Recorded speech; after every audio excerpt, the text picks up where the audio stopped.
Hello, my name is Amos Mansfield. I'm the president of the Georgia Athletic Trainers Association. Thank you for attending this video presentation on medical timeouts. The objective of this video is to discuss what is a medical timeout, why it's important, the medical checklist, and to demonstrate a running medical timeout. The medical timeout is a meeting of available personnel for any aspect of emergency response at a predetermined time, but prior to the start of athletic play. During this meeting, a preparedness checklist will be covered with concentration on head and neck injuries, including concussion, athlete collapse, cheerleading and band, and spectator injury response. Contact numbers will be verified, hand signals will be determined, the delineation of responsibilities in any various situations, determination of emergency equipment available and location, and troubleshooting any special circumstances that may exist. The medical timeout will prepare you to respond to any medical emergency, and we like to use the acronym COPE. Communication. A communication plan is developed before a potential catastrophic event rather than when that event occurs. Who's calling 911? Who's removing equipment? Holding C-spine? Where's the AED? How do you call for EMS to come to the victim? Who calls the event in case of a threatening weather, lightning in the area? Organization. Tasks are identified and assigned before they are needed rather than when they are needed. What is the role of the officials, the on-site administrators, coaches, athletic director, visiting teams, medical staff, and their coaches? Preparation. You would like to troubleshoot prior to the event to discuss any kind of roadblocks that may prevent you from delaying care to your athlete or to your venue or exiting the venue. Execution. Rehearsal of your emergency action plan is vital for the medical timeout. This is a learned response rather than an instinct. Now let's talk about why the MTO is important. The importance of a pre-procedural or pre-event timeout has been demonstrated in many parts of our society. Whenever we board an airplane, before we take off, the flight crew communicates the emergency plan for the specific plane. Hopefully the pilot has done the pre-flight checklist. Before surgery, the OR team does a timeout. It keeps your emergency response plan current and event specific. It protects the medical well-being of our student athletes and spectators during emergency situations. It coordinates the response team's tasks to maximize time delivering care and eliminates chaos and confusion and focuses efforts on high-stress situations. It provides a non-confrontational approach to merging multiple medical and allied health professionals into one strong response team. The medical timeout shows foresight and preparation on the part of the emergency response team. Bad outcomes may happen, but the 5 Ps will give the best chance for positive outcome. 5 Ps are: proper preparation prevents poor performance. And remember, someone is always watching and recording your response. Your MTO pregame checklist is a medical legal document if recorded and maintained. A properly conducted MTO with documentation is the best first step in defense against medical legal claims. Combined with a well-planned and rehearsed emergency action plan, this shows preparation and attentiveness to emergency planning. The checklist front side awareness points. EMS, advanced cardiac life support. Make sure there is one present and they are out of the truck and near the field of play. AED, where is your AED? Is there on both sidelines or EMS only? Sentinel seizure awareness. Agonal respiration awareness.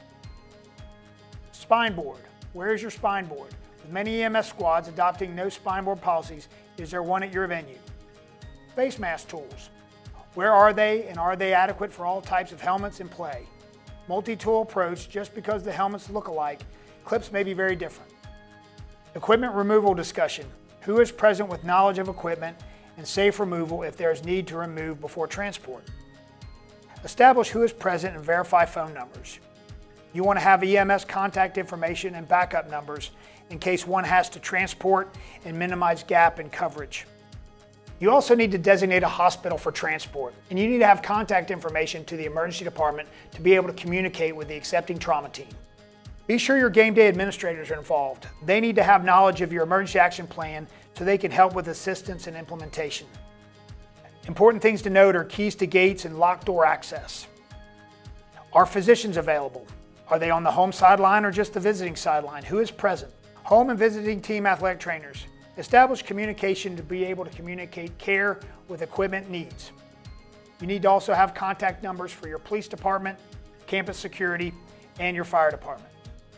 The checklist for injury and illness response. You also need to have hand signal designation. Checklist has suggestions, but you may already be established with your own protocols.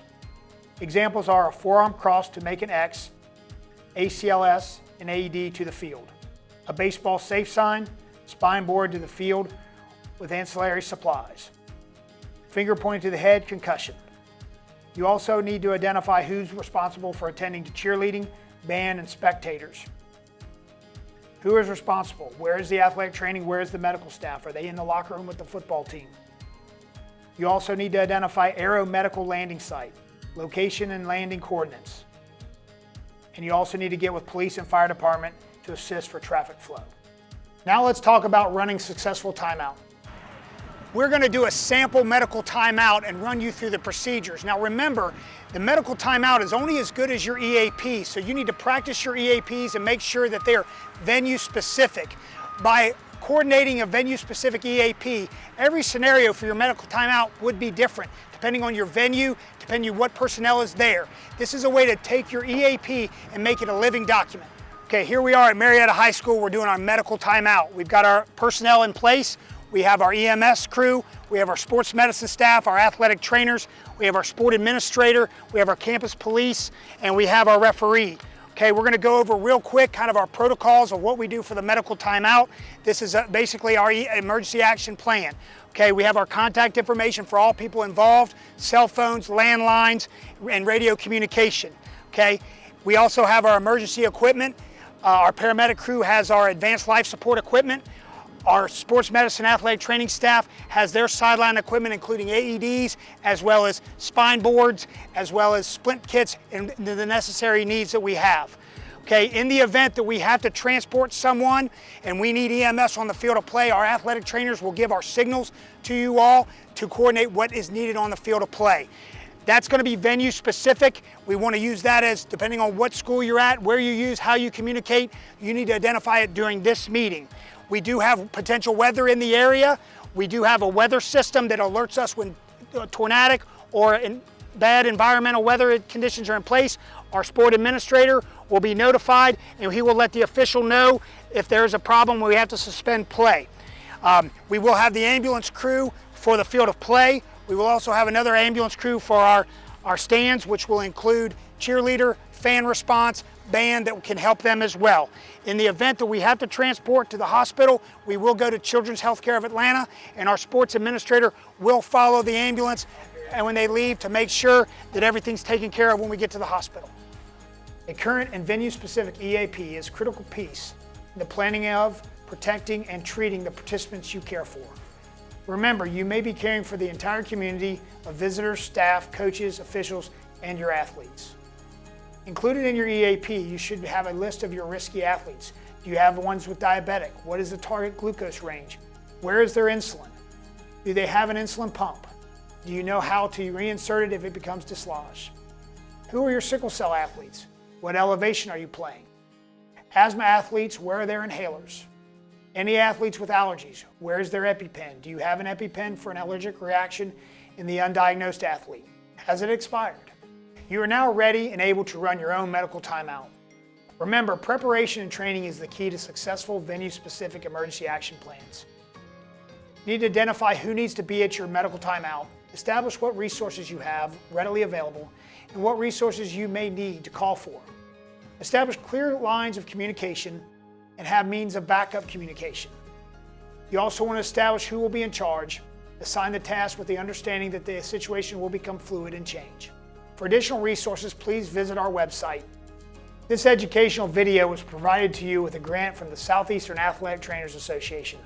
I would like to thank the Georgia Athletic Trainers Association, the Kyle Group, Children's Healthcare of Atlanta, the Georgia Nurses Association, Metro EMS, Marietta City Schools for their sponsorship and help in the production of this educational video.